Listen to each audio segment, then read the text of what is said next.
welcome to another edition of Loremaker's Guide to the Galaxy. I'm your host for today, Will Weisbaum, senior writer here at CIG in beautiful, sunny Los Angeles, California.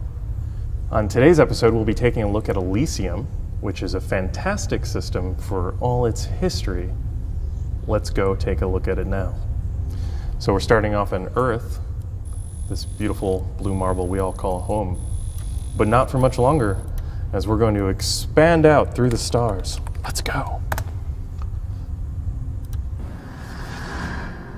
To Elysium. How about that? Magic.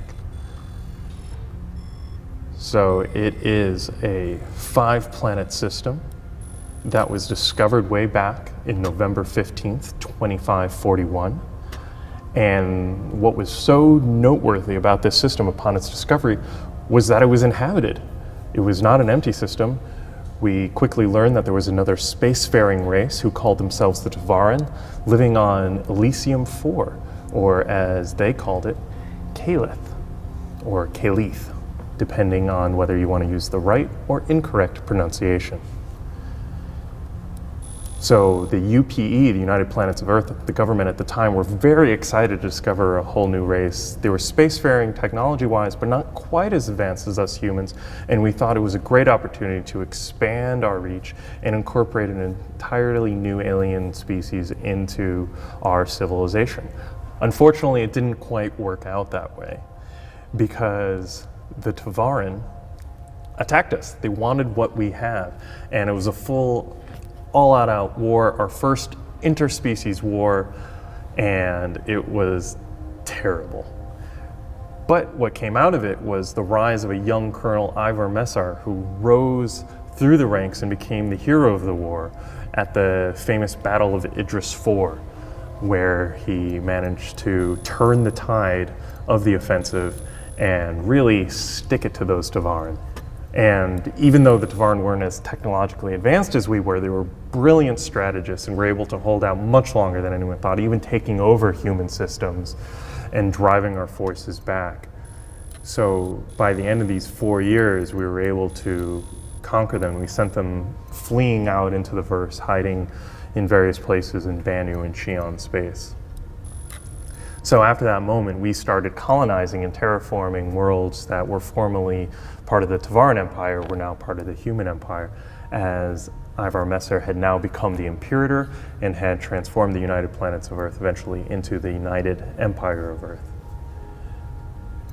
Now, everything seemed to be going well as humans settled into Elysium until around 2603, when the Tavaran returned with a vengeance, and they had a new leader.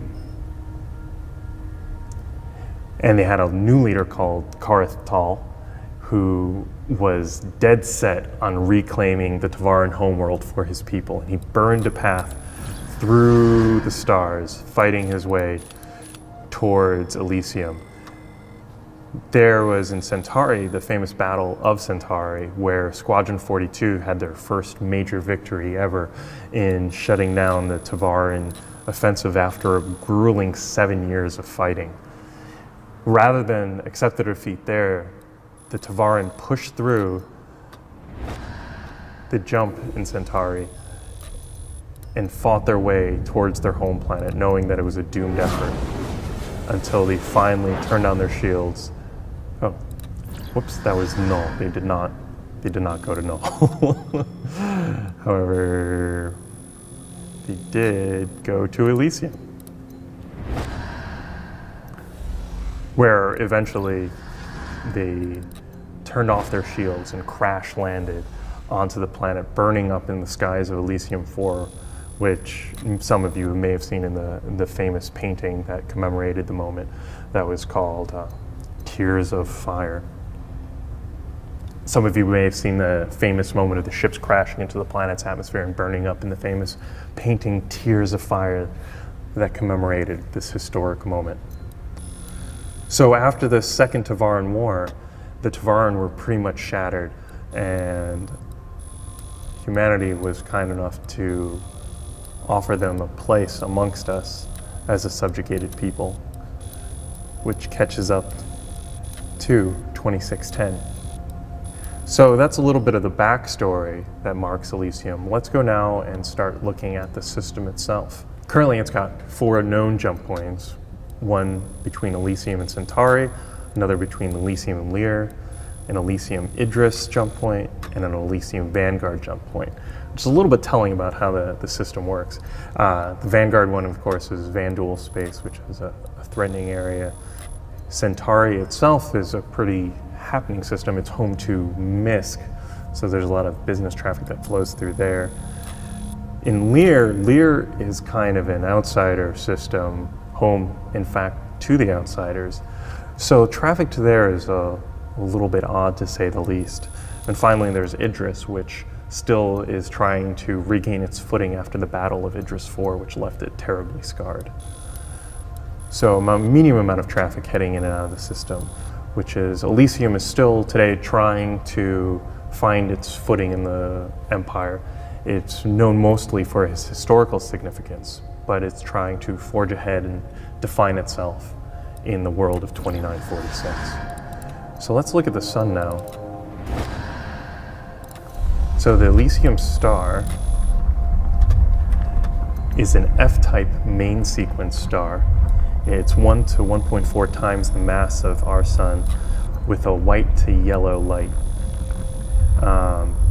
It burns hotter and faster than our sun, so it's going to give it a little bit of a shorter lifespan than you would expect for our system. But of course, the shorter lifespan in terms of the galaxy is still billions and billions of years.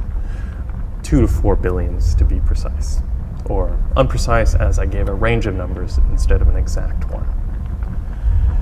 Now, next up, moving away from the star, is we have Elysium I, which is kind of a cool planet in itself, in that it is a hot Jupiter in classification, also known as a migrating gas giant that was believed to have been formed in the outer reaches of the system and then migrated inward, sweeping up loose planets and stuff in its path until it settled in very close to the star itself, only about 0.1 AU away.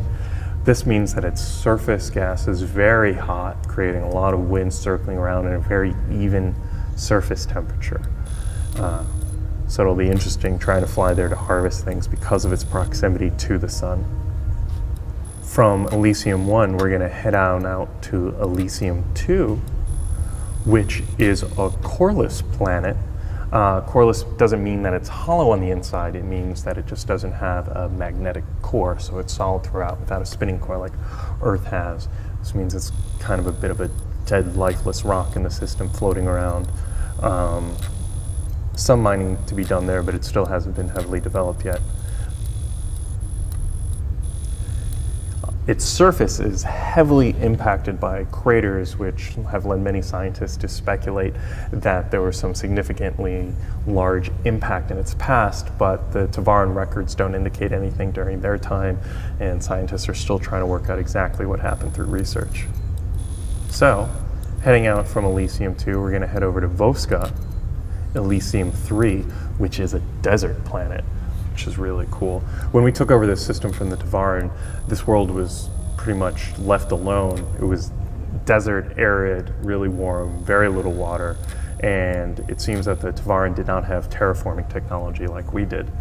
So when the UEE took over, one of the things he did was terraform the planet. Now, a lot of its surface is sparsely inhabited. It's still, even though it's terraformed, it's still a very rough place to live. Very little when it comes in terms of water.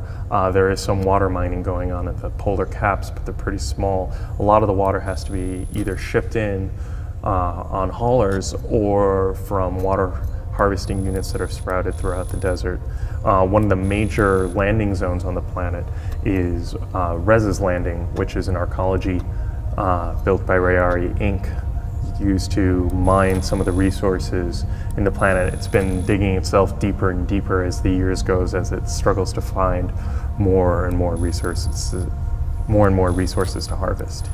It is represented in the Senate, so even though it's sparsely populated, it does have representation in the Senate. Moving on from this desert world, we're going to head probably to the highlight of the system, which is Jaalin.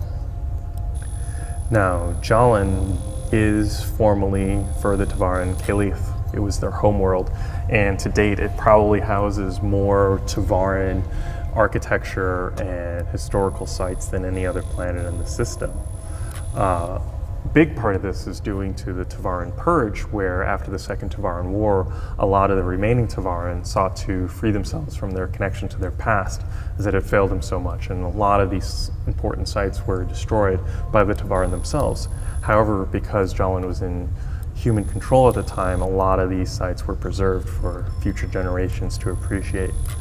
The main city on Jaalin is the capital, Gemma, which hosts a major temple upon a mount, which from searching through the Tevarin records, we know they chose the site because of its strategic importance, that it was well fortified and easy to defend rather than any kind of beautiful vista or religious significance. The temple is a Rajoran temple, which was the battle religion of the Tevarin.